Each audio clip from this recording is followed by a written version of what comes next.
میں یہ عرض کر رہا تھا کہ زانی یہ بھول جاتا ہے کہ اس کا مجھے قیامت کے دن حساب دینا ہے، حساب دینا ہے اس کا، اور زانی پر ایک پھٹکار دنیا میں برستی ہے، وہ آخرت میں بعد میں، وہ یہ کہ اس کو جو گھریلو زندگی ہے وہ اس کی تباہ و برباد ہو جاتی ہے،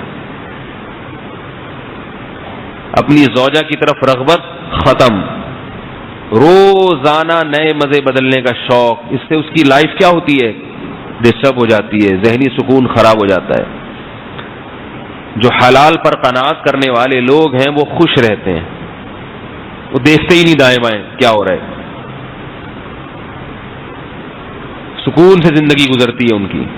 اور جو یاد رکھو جو زانی ہے نا، زانی، اس کا بڑھاپا بڑا خطرناک ہوتا ہے، بڑھاپا بڑا خطرناک ہوتا ہے۔ نکاح کرنے والے کا بڑھاپا آسانی سے گزر جاتا ہے بال بچوں میں، زنا کرنے والے کو بڑھاپے میں شوق وہی ہوتے ہیں جو جوانی میں تھے، یہ یاد رکھو، شوق ختم نہیں ہوتا۔ اگر کوئی یہ سمجھتا ہے کہ جوانی میں زنا کا شوق ہے یہ بڑھاپے میں خود بخود ختم ہو جائے گا تو یہ بہت بڑی بھول ہے۔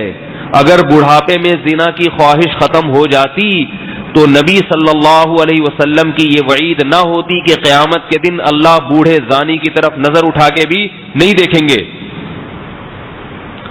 قوت ختم ہو جاتی ہے، طاقت ختم ہو جاتی ہے، خواہش ختم نہیں ہوتی۔ اور اس سے بڑا عذاب کیا ہوگا کہ ایک چیز کی خواہش ہے مگر اسے پورا کرنے کی قوت نہیں ہے، کسی چیز کا دل چاہ رہا ہے آپ کا مگر آپ اس خواہش کو پورا کر نہیں سکتے، یہ تو 24 گھنٹے کی ٹینشن ہے یا نہیں ہے؟ کیوں نہیں سمجھ میں آ رہی بات بھائی؟ خواہش ختم نہیں ہوتی بوڑھے میں اگر اس نے جوانی میں اپنے آپ کو کنٹرول نہ کیا ہو۔ جس شخص نے جوانی میں بدنظری نہیں چھوڑی، آپ اس کا بڑھاپا دیکھو، بڑھاپے میں بہت خطرناک نظر باز ہوتا ہے، وہ بہت خطرناک ہوتا ہے، اور پھر اس بدنظری کی پھٹکار اس کے چہرے پہ بھی پڑتی ہے، اور توبہ کی توفیق پھر اکثر نصیب نہیں ہوتی۔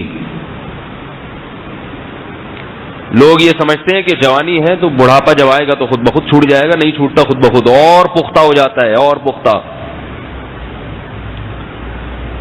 اس لیے اس خوش فہمی میں ہرگز نہ رہیں بھائی، اگر اللہ نہ کرے کسی نے زنا کیا تو خوب گڑ گڑا کے اللہ کے سامنے توبہ کرے۔